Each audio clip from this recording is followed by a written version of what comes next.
234 தொகுதிகளையும்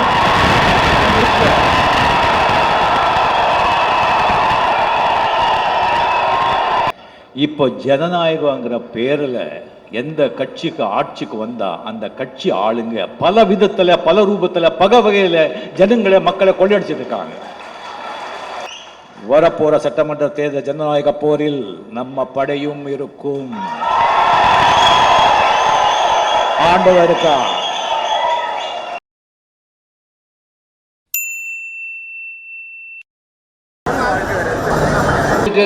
பண்ணிட்டு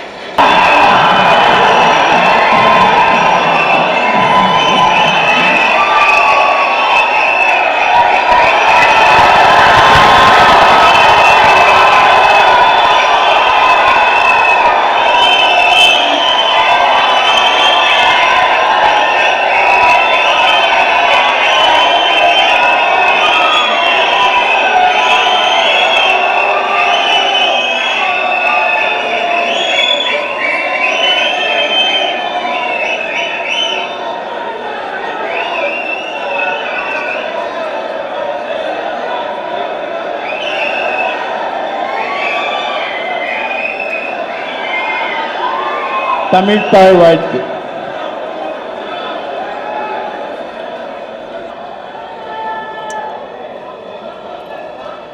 என்ன வாழ வைக்கும் தெய்வங்களான ரசிக பெருமக்களே, தமிழக மக்களே, ஊடக நண்பர்களே, இந்த தொலைக்காட்சியில் பார்த்து கொண்டிருக்கும் தமிழக மக்களே, எல்லாருக்கும் என்னுடைய அன்பார்ந்த வணக்கங்கள். முதலில் நான் ரசிகர்களை எப்படி பாராட்டுறதுன்னு எனக்கு தெரியல. அவ்வளோ கட்டுப்பாடா ஒழுக்கமா இருந்து ஒரு 6 நாளா கிட்டத்தட்ட ஒரு 6000 பேர் எந்த ஒரு தொந்தரவும் இல்லாம நீங்க போட்டோ எடுத்து போனது, அந்த கட்டுப்பாடு ரொம்ப மகிழ்ச்சியா இருக்கு. இந்த கட்டுப்பாடு ஒழுக்கம் மட்டும் இருந்தா போதும், நம்ம என்ன வேணா சாதிக்கலாம்.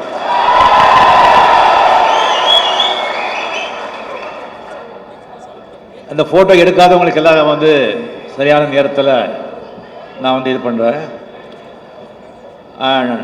இவ்வளவு ரொம்ப நல்ல இது அரேஞ்ச் பண்ண ராகர் மண்டப நிர்வாகிகளுக்கு, சுதாகர், நம்ம முரளி, சிவா, பாபா, சம்பத், அனைவருக்குமே என்னோட மனமார்ந்த நன்றி. அண்ட் பக்கத்தில் இருக்கிற வீட்டுக்காரங்களுக்கெல்லாம் ரொம்ப தொந்தரவாச்சு, அவங்க எல்லாம் கோஆப்ரேட் பண்ணதுக்கு அவங்களுக்கு எனக்கு மனமார்ந்த நன்றி. அண்ட் முக்கியமாக காவல் படை, அவங்களுக்கு என்ன இதய புகுந்த ஒரு மனமார்ந்த நன்றி தெரிவித்துக் கொள்கிறேன். அப்புறம் நம்ம மீடியா நண்பர்கள், அவங்களுக்கும் என்னுடைய மனமார்ந்த நன்றி. நான் அரசியலுக்கு வருவது உறுதி.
இது காலத்தின் கட்டாயம்.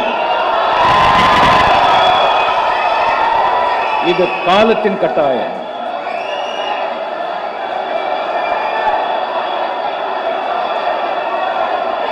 வரப்போற சட்டமன்ற தேர்தலில் நான் தனி கட்சி ஆரம்பித்து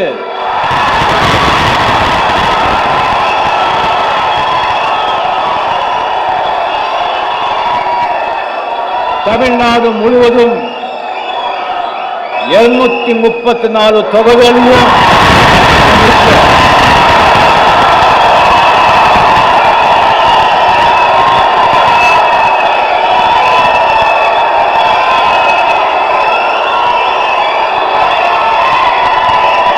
அதுக்கு முன்னால உள்ளாட்சி தேர்தல் வருது.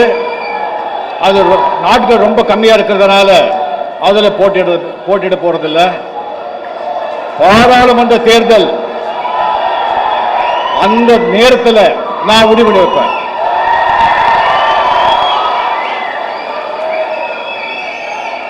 நான் அரசியலுக்கு பணத்துக்கோ பேருக்கோ புகழுக்கோ நான் வர்றது கிடையாது. அது நீங்க நான் கனவுல கூட நடத்தாத அளவுக்கு 1000 மடங்கு கொடுத்துட்டீங்க. பதவிக்கு எனக்கு ஆசை இருந்தா 1996 அந்த நாற்காலி தேடி வந்தது. அது வேண்டான்னு தள்ளி வச்ச.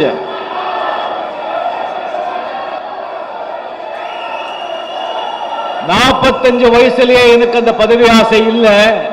68 வயசுல அந்த பதவி ஆசை எனக்கு வருமா? அப்படி வந்தா நான் பைத்தியக்காரன் இல்லையா? நான் ஆன்மீகவாதியம் சொல்றதுக்கு தகுதியற்றவனா? பதவிக்காக இல்ல. அப்ப வேற என்ன?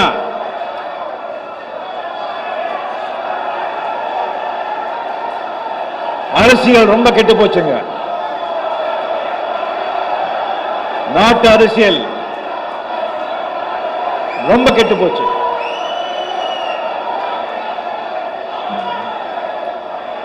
ஜனநாயகம் சீர்கெட்டு போச்சு.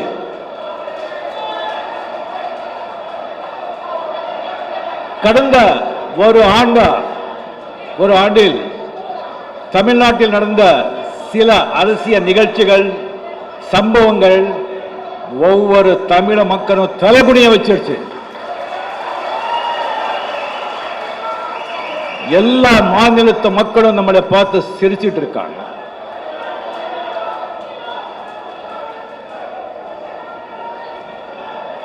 இந்த நேரத்தில் நான் இந்த முடிவு எடுக்கவில்லை என்று சொன்னால், என்ன வாழ வைத்த தெய்வங்களான தமிழக மக்களுக்கு நல்லது செய்யறதுக்கு ஜனநாயக ரீதியா நான் ஒரு முயற்சி கூட எடுக்கலை என்கிற குற்ற உணர்வு என்ன சாகர வரைக்கும் என்ன தோறுத்து. மாத்தணுங்க, எல்லாத்தையும் மாத்தணும். அரசியல் மாற்றம் அதுக்கு நேரம் வந்தாச்சு. சிஸ்டமை மாத்தணும். உண்மையான, நேர்மையான, நாணமையான, வெளிப்படையான, ஜாதி மத சார்பற்ற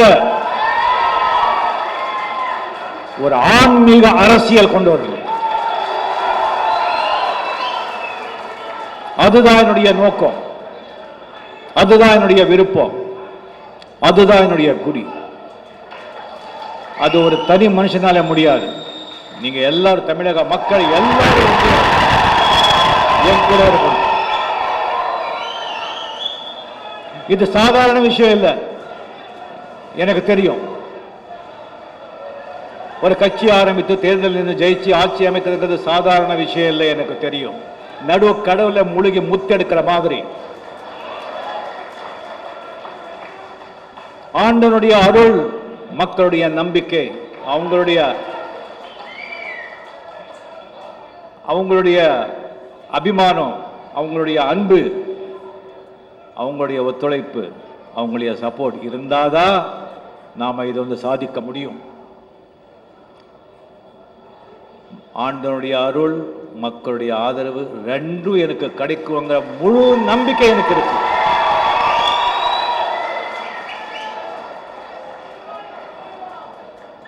பழைய காலங்களில் ராஜாக்கள் அடுத்த நாட்டுகளுக்கு யுத்தத்துக்கு போன ஜெயிச்சா அந்த நாடோட கஜானாவை கொள்ளையடிப்பாங்க. அந்த அரண்மனையோட கஜானா கொள்ளையடிப்பாங்க. அந்த அரண்மனையில் இருக்கிற பொருளெல்லாம் கொள்ளையடிப்பாங்க. அந்த படை தலைவர்கள், அந்த படை வீரர்கள் நாட்டு மக்களை கொள்ளையடிப்பாங்க, நாடே கொள்ளையடிப்பாங்க. இப்போ ஜனநாயகங்கிற பேரில் எந்த கட்சிக்கு ஆட்சிக்கு வந்தா அந்த கட்சி ஆளுங்க பல விதத்தில் பல ரூபத்தில் பல வகையில் ஜனங்களை மக்களை கொள்ளையடிச்சிட்டு இருக்காங்க. பழைய காலத்தில் ராஜாக்கள் வந்து இன்னொரு நாட்டுக்கு போய் கொள்ளையடிக்கிறாங்க, இங்க சொந்த நாட்டிலேயே சொந்த பூமியிலேயே கொள்ளையடிக்கிறாங்க. இதை முதல்ல மாற்றணும். அந்த சிஸ்டம் ஜனநாயக ரீதியாக அந்த கட்சியிலேயே நம்ம மாற்றணும். ஒரு கட்சி வேணும்னு சொன்னால் தொண்டன் தான் முக்கியம். தொண்டன் அவன் ஆணிவேர் இல்லை, வேறு மரம் கிளை இலை எல்லாமே தொண்டன் தான். தொண்டன்லேருந்து தான் ஒரு councillor, MLA, MP, minister, chief மினிஸ்டரே உருவாகிறது. நான் அந்த தொண்டர்னு சொல்ல மாட்டேன். எனக்கு தொண்டர்கள் வேண்டாம், எனக்கு காவலர்கள் வேணும்.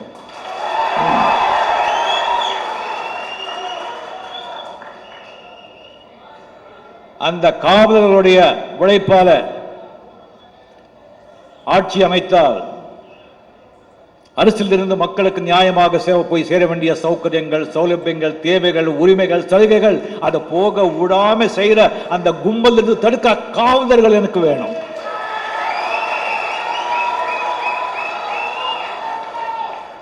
பொதுநலம் இல்லாம சுயநலத்துக்காக எந்த ஒரு அரசு அதிகாரி கிட்டயோ, எம்எல்ஏ கிட்டயோ, எம்பி கிட்டயோ, மினிஸ்டர் கிட்டயோ போய் நிற்காத காவலர்கள் எனக்கு வேணும். நம்மளுடைய ஆட்சி யார் தப்பு செஞ்சாலும், அரசு அதிகாரி ஆகட்டும், ஊழியர் ஆகட்டும், கட்சி ஆளி ஆகட்டும், யார் தப்பு செஞ்சாலும் அவரை தட்டி கேட்கிற காவலர்கள் வேணும். இந்த காவலர்களை கண்காணிக்கும் ஒரு பிரஜையோட பிரதிநிதி தான் நான். தகுந்த வேலைக்கு, தகுந்த பதவிக்கு தகுந்த ஆளை நியமித்து அவன் சரியா வேலை செய்யறான கண்காணிக்கிற பிரஜையோட பிரதிநிதி தான் நான். இதுக்கு அந்த காவலர் படை வேணும். முக்கியமா நமக்கு முதல்ல அதை நம்ம உருவாக்கணும். என்னுடைய மன்றங்கள் கிராமத்திலிருந்து நகரம் வரைக்கும் பதிவு செய்யப்பட்ட மன்றங்கள் பல ஆயிரக்கணக்கில் இருக்கு. பதிவு செய்யாத மன்றங்கள் அதை விட 1.5 மடங்கு 2 மடங்கு அதிகமாக இருக்கு. பதிவு செய்யாத மன்றங்களை பதிவு செய்ய வச்சு, பதிவு செஞ்ச மன்றங்களை வந்து புதுமைத்து இவங்களை எல்லாரும் ஒருங்கிணைக்கணும். முதல்ல அது வந்து முக்கியமான வேலை, முதல் வேலை இதுதான், அதிமுக்கியமான வேலை. இவங்களெல்லாம் நம்ம ஒருங்கிணைந்து, இது சினிமா இல்லைங்க, அரசியல். நாம் வந்து காவலர்களாக மாறப்போகிறோம். நாம் மட்டும் பத்தாது, நீங்கள் எல்லாம் உங்கள் சுற்றி இருக்கிற வட்டாரத்தில் இருக்கிற மக்கள், தாய்மார்கள், பெரியவர்கள், படித்தவர்கள், படிக்காதவர்கள், இளைஞர்கள் எல்லாரையும் நம்ம மன்றத்துக்குள்ளே கொண்டு வரணும். ஒவ்வொரு கிராமத்திலிருந்து நகர வரைக்கும் ஒவ்வொரு தெருவிலையும் நம்ம மன்றங்கள் இருக்கணும். இது நான் கொடுக்கிற முதல் பணி. இது வந்து கொடைக்குள்ள நம்ம வந்து வரணும். வந்த பிறகு கட்டுப்பாடு, ஒழுக்கம், அதோட வந்து நாம் வந்து அந்த ஜனநாயக ரீதிகளை வந்து எப்படி சந்திக்கிறது, தேர்தலில் நம்ம எப்படி இந்த கம்ப்ளீட் அதுக்கு நம்ம வந்து முதல்ல தயாராகணும். அது வரைக்கும் நம்ம அரசியல் பேச வேண்டாம். என்ன உட்பட அரசியல்வாதிகளை திட்ட வேண்டாம். அன்றாட அரசியலை வந்து விமர்சனம் பண்றது, திட்டுறது, குறை சொல்றது வேண்டாம். அறிக்கை விடுறது, போராட்டம் பண்றது, அதுக்கு நிறைய பேர் இருக்காங்க. ஏற்கனவே அரசியலுங்கிற குளத்துல வந்து ஏற்கனவே இருக்காங்க, அவங்க குளத்துல இருக்காங்க, நீந்திதான் ஆகணும். நீந்தல சொன்னா முழுகிட்டு போயிடுவாங்க. நாம இன்னும் குளத்துல இறங்கல, நமக்கு நீந்த தெரியும், தரையில் நீந்த வேண்டாம். குளத்துல இறங்கின பிறகு நீந்த. 234 தொகுதிகளையும்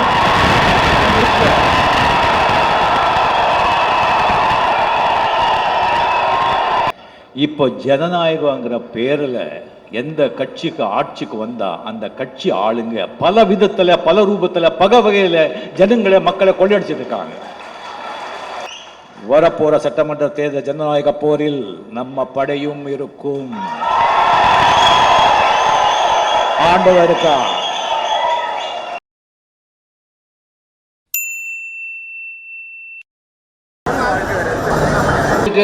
பண்ணிட்டு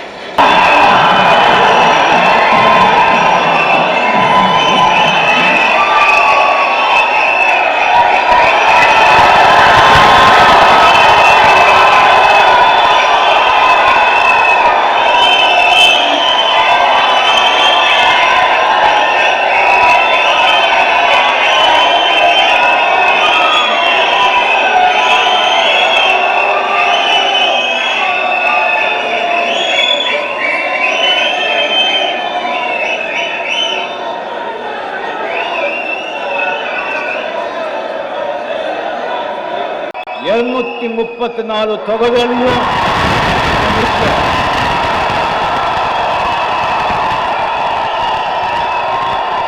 இப்போ ஜனநாயகங்கிற பேர்ல எந்த கட்சிக்கு ஆட்சிக்கு வந்தா அந்த கட்சி ஆளுங்க பல விதத்துல பல ரூபத்துல பல வகையில ஜனங்களை மக்களை கொள்ளையடிச்சிட்டு இருக்காங்க. வரப்போற சட்டமன்ற தேர்தல் ஜனநாயக போரில் நம்ம படையும் இருக்கும். ஆண்டவர் இருக்கா.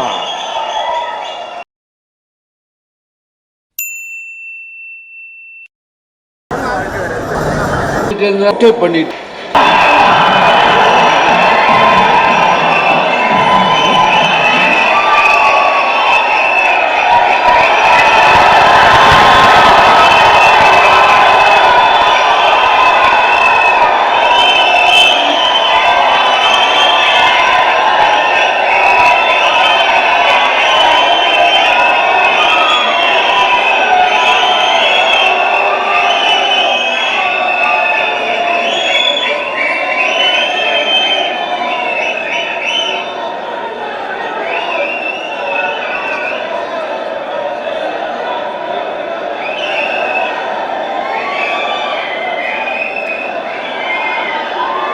தமிழ் தாய் வாழ்த்து.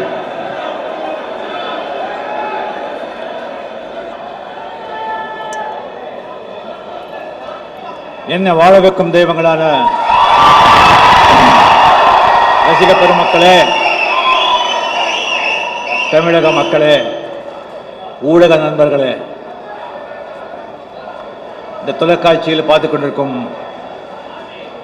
தமிழக மக்களே, எல்லாருக்கும் என்னுடைய அன்பார்ந்த வணக்கங்கள்.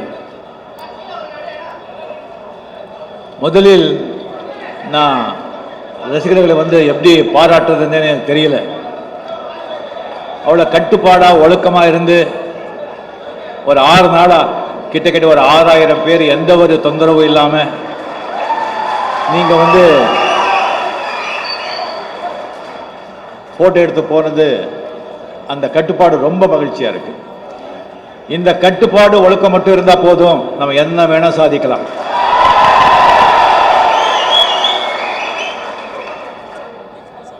அந்த போட்டோ எடுக்காதவங்களுக்கு எல்லாம் சரியான நேரத்தில் நான் இது பண்றேன். இவ்வளோ ரொம்ப நல்ல இது அரேஞ்ச் பண்ண ராகண்ட மண்டப நிர்வாகிகளுக்கு, சுதாகர், நம்ம முரளி, சிவா, பாபா, சம்பத்,